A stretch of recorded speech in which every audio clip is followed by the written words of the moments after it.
की मोदी सरकार ने रिटायर्ड नौकरशाहों यानी आईएएस, आईपीएस और आईएफएस के अधिकारियों की पेंशन रोकने या रद्द करने के सारे अधिकार अपने पास ले लिए हैं।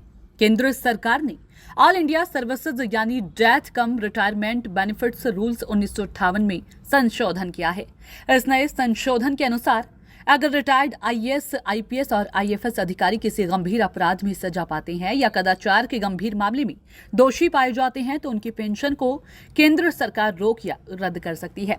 पहले यह नियम था कि अगर केंद्र सरकार किसी व्यक्ति पर कार्रवाई शुरू करना चाहती है तो उसे रिटायर्ड अफसर जिस राज्य की कैडर में होता था उस राज्य सरकार की मंजूरी चाहिए होती थी। इसके बाद ही केंद्र सरकार अफसर की पेंशन को रोकने का फैसला ले सकती थी। देश में सबसे अधिक मांग वाली ये 3 सरकारी सेवाएं हैं जिनकी समाज में अलग ही प्रतिष्ठा है।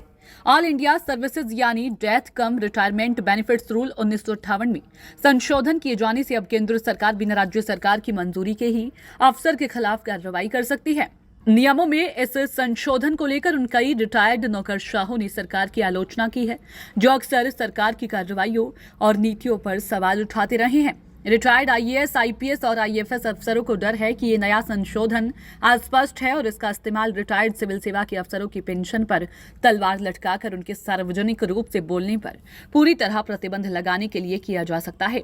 इसी के चलते नागरिक अधिकार संस्था कॉन्स्टिट्यूशनल कंडक्ट ग्रुप से जुड़े 94 पूर्व नौकरशाहों ने एक सार्वजनिक बयान पर हस्ताक्षर कर सरकार के इस संशोधन को वापस लेने की मांग की है। नए नियमों में प्रावधान किया गया है कि अगर किसी रिटायर्ड अफसर को कोर्ट ने एक गंभीर अपराध में सजा सुनाई है तो उस पर उपयुक्त कार्रवाई की जाएगी। इसके अनुसार अगर एक अफसर को कोई सजा नहीं हुई है लेकिन केंद्र सरकार मानती है कि वह प्रथम दृष्टया अफसर गंभीर कदाचार के दोषी हैं तो सरकार उन्हें नोटिस देने के बाद उनकी पेंशन को बंद कर सकती है। अफसर को नोटिस का जवाब देने का अधिकार होगा। इन मामलों में सरकार का फैसला अंतिम माना जाएगा। संशोधित नए नियमों में विस्तार से नहीं बताया गया है कि किस तरह के अपराध पेंशन बंद करने की वजह बन सकते हैं।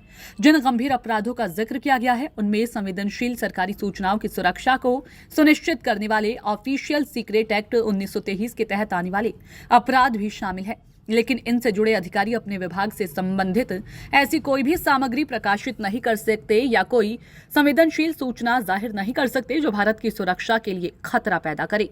ऐसा करना गंभीर कदाचार माना जाएगा। देखिए सत्ता की परख के लिए हर्ष सिंह की रिपोर्ट।